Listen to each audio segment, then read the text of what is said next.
I made this website for free without having to pay a single thing. And the great thing is, you can do it too. Websites usually cost a lot of money.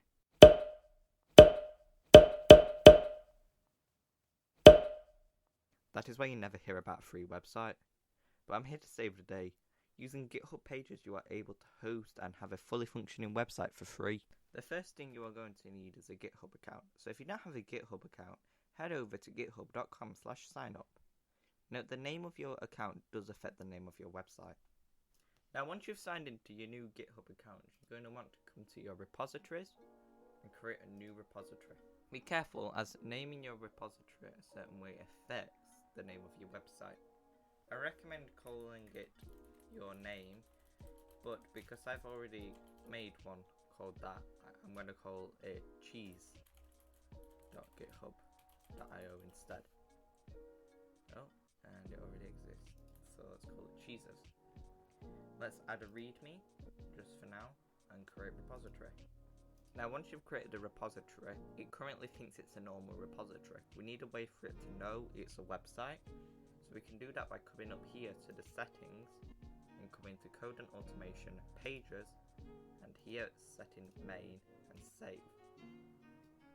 My website is now deployed by indicated by here. It doesn't update automatically, so you have to click F5 to see it. So now it's updated, you want to come back over to the settings, back down to pages, and oh, you've got a visit site icon. If you click on it, oh look, it's my website. Should look similar for yours too. We're going to make our website more advanced now. Currently, it's just using the README file as the website. README files aren't really supposed to be used as websites. README files in GitHub are really supposed to be used as what information about it. We can make it more advanced by using HTML, CSS and JavaScript. It's not that difficult, but it can get complex when you get further into it. We have a few things we need to set up first. If you already have Visual Studios and get set up with each other, you can skip to the next chapter. First, you're going to want to come over to code.visualstudios.com. Download it for your device and install. Next, you want to come over to git-scm.com. Click on over here, it'll probably say download for Windows, download for Mac, or download for Linux. Click on it and then download for your build. Don't download portable, download the standalone installer. Now you're going to want to come and open Visual Studio Code. Yours should look somewhat similar with a welcome screen. Now you're going to want to come over to the extensions here, and you're going to search for GitHub Codespaces. And it's the top one here. I've already got it installed, and you're going to want to install that. We want to come back to this screen. If you've closed it by clicking the X up here, just restart the application. So what you're going to want to come and do is now click clone git repository and click clone from GitHub. Now we're not signed in, so allow it to sign in and do everything.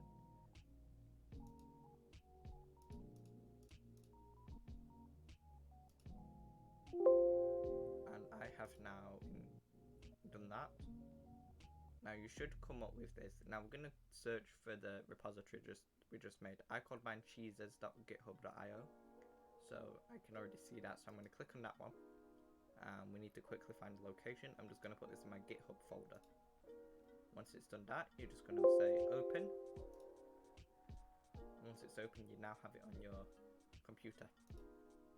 Okay, we're now onto the programming bit. We want to come over to the README on the top right. We're just going to right click and find delete. Remove it, and now we can also close this. We're going to click on the new file, and we're going to create a index.html. Now in the index.html, we need to say doctype HTML. That just says, oh, this is a HTML file. You need to treat it as a HTML file. We're going to then type HTML as a header and a body.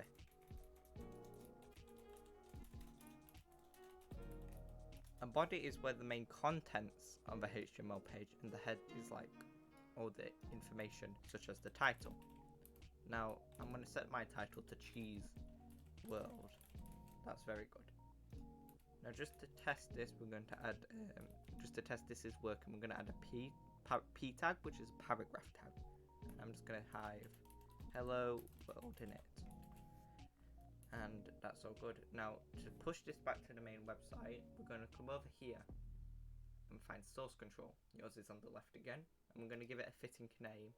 We're going to say created index.html. And we can commit our changes. And sync the changes again. Just say OK to everything that pops up. And it's done. Now back in your repository, if you refresh the page, next to here, it should no longer have the readme file and should have the index.html. Should say how long ago you did it. And here it should say add a readme. You don't want to add a readme anymore. So if you scroll down, it says, oh, deployment. Deployments, you got your deployments. Oh, it's already updated fine, so that's good. So you can come back to your settings and go to your pages. Now we're going to copy this address here. And we can just come back to the code and just go into the settings here. And we're just going to add a website and just paste the website in. Save changes. Oh, it's got a website, so we can click it a lot easier now. If we click it, oh look, it's got hello world. That's really cool. We're going to create a little profile website for a person. Now we're going to just delete this hello world code we've written, and we're going to create a div. A div is a division. It sort of allows you to keep your code a bit more tidy while still allowing to like add classes and stuff. Now in the top division we've just made, we're going to make this like the naming area. So let's add a h3 tag, and this is going to say name, and let's say name John Doe. No, John Pork.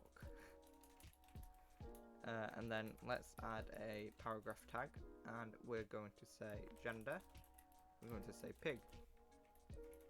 And then in another paragraph tag, we're going to say favorite color, and this favorite color is pink. And we don't want to immediately push this to the website. For example, you want to make sure it looks correct, right? Now, if you want to make sure it looks correct, you want to navigate to where you put the website. So I've put mine in my GitHub folder. So I'm just going to find the index.html and just say open with your Internet Explorer. Oh look, it's gone to the next line and it works how I had expected it to. Now in the bottom div, this is where we're going to put information. So let's just say P. Need to swap the view back.